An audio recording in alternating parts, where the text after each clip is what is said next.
निषाद निहार काव्य संग्रह का प्रथम संस्करण, जिसकी पहली कविता जिसका शीर्षक है एकलव्य की औलाद, आप लोगों के समक्ष प्रस्तुत है। दलित नहीं हैं पर दबे हुए हैं, गल रहे हैं गली में, चाल में, जल में, कर रहे हैं कूलीगिरी कई देशों में, पड़े हुए हैं भंवर जाल में, भय के भ्रम के हैं न कोई मीत, रहते हैं भयभीत, कर रहे हैं श्रम शीत में, सुबह शाम घाम में। ललित कहते हैं दूर रहो दरिद्र कहीं के, जाओ डूब मरो अभी है पानी ताल में। कैसे शिकारी हो शर्म नहीं आती, जो बनते हो शिकार मांगते नहीं अधिकार, पढ़ाई लिखाई में हो गुड़ गोबर पर मांगते हो हक बरोबर। यह कैसे है संभव सोचते नहीं क्यों बरखुरदार, कब होगे अकलदार समझदार भगवान जाने। यह सही है कि मछुआ समुदाय रहित है शिक्षा संस्कार से, संपत्ति से रोजी रोटी के तलाश में लगा है। बेटी बेटों के साथ हो न विश्वास तो देखो अपने आसपास, श्रम करते सींचते मिल जाएंगे मजदूर मजबूर। चाय की दुकान पर मजदूरों के चौक पर, चौराहे पर चक्की के दुकान पर, ठेले पर घास फूस में, झाड़ झंझाड़ नदी के पाट पर, हाट में बाट में बटोरते मेहनत मजदूरी, खेत खलिहान में होता है बिहान। इन विपन्न लोगों का न जमीन है न जल है, जाल है पर कितना बवाल है।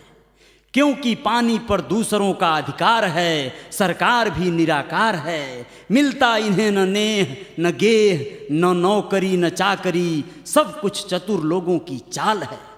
इनकी जगह है सिर्फ चाल, चौराहा चबूतरा चौक चौकी। निषाद समाज में न नेता हैं न अभिनेता हैं, कलाकार की कौन करे बात, होते हैं बर्बाद बिना संगठन के। सींचते हैं सुबह शाम करते हुए मशक्कत, नौकरी में नहीं के बराबर हैं।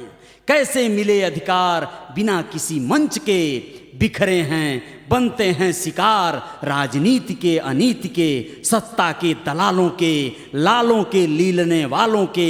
रहते हैं सदा गील भील समान, समा जाते हैं बील में।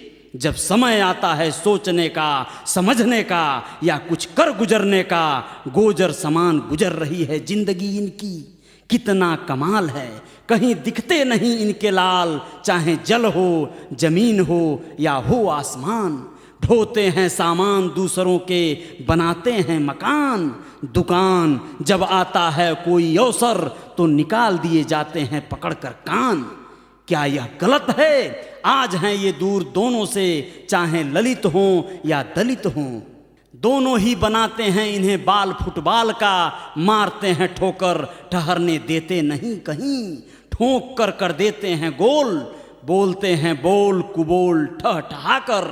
हैं ये बीच में ललित व दलित के, पर करता कोई नहीं बचाओ इनका, क्योंकि चाव नहीं है। बेचारे बर्बाद हो रहे हैं, बिला रहे हैं, दूसरे उन्हें बरगला रहे हैं।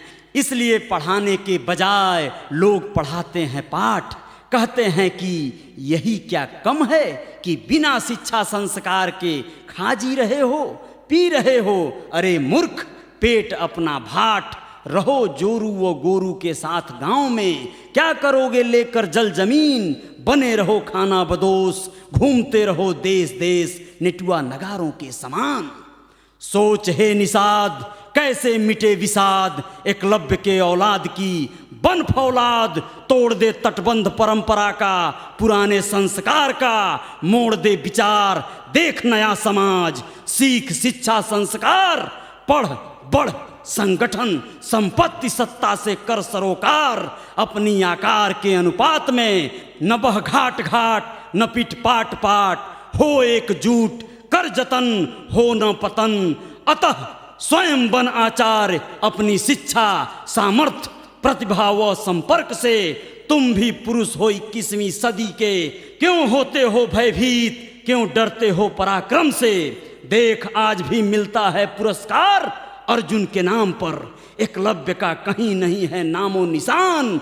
बदल बदल दे भाग्य अपना, बन बादल बरस कर घमासान। जमीन से आसमान तक निकल दलदल से, जा मिल किसी दल से, चाहे धन से या बल से या अकल से, सकल तुम्हारा नहीं है खराब, जो पकड़ सको न कलम, न कर सको कलम किसी कमीने की, अपने कर्तव्य से, कर्मठता से, कठिन परिश्रम से, रख आस कर विश्वास, मत ले लंबी सांस, जरूर बदलेगा कर्म, छोड़ भरम, जान मर्म कर्म का, न हो मजबूर मजदूर, न जूझ मझधार में कछार में। हे एकलव्य की औलाद, निकल अपनी मांद से, छोड़ वाद विवाद, कर संवाद, सोच विचार, न हो बर्बाद बिना नाम के, बन चतुर सुजान, पड़े जरूरत तो कर चक्का जाम, अगर मिले नहीं काम वो हिस्सेदारी, रोजगार में, उद्योग में, व्यापार में, तोड़ दे भीत भेदभाव की, अनीति की, अत्याचार की, होगा प्रभाव जब बढ़ाओगे भाव अपने आप की, शिक्षा से, संस्कार से, सोहबत से, संपर्क के अर्क से, कर तर्क वितर्क पर रह सदा सतर्क, सोम रस से, जुआ से, चकला घर से, चल चल हे जवान नए जमाने के साथ, मत अपना माथ, दे साथ उस हाथ को जो सामर्थ्यवान हो, सुजान हो, जो करे तुम्हारी पहचान, कहना अब तो मधुप का मान, इसी से मिलेगा मान सम्मान, धन धान्य धरती पर तुम भी कर सकोगे गुमान इस जहान में। जय निषाद।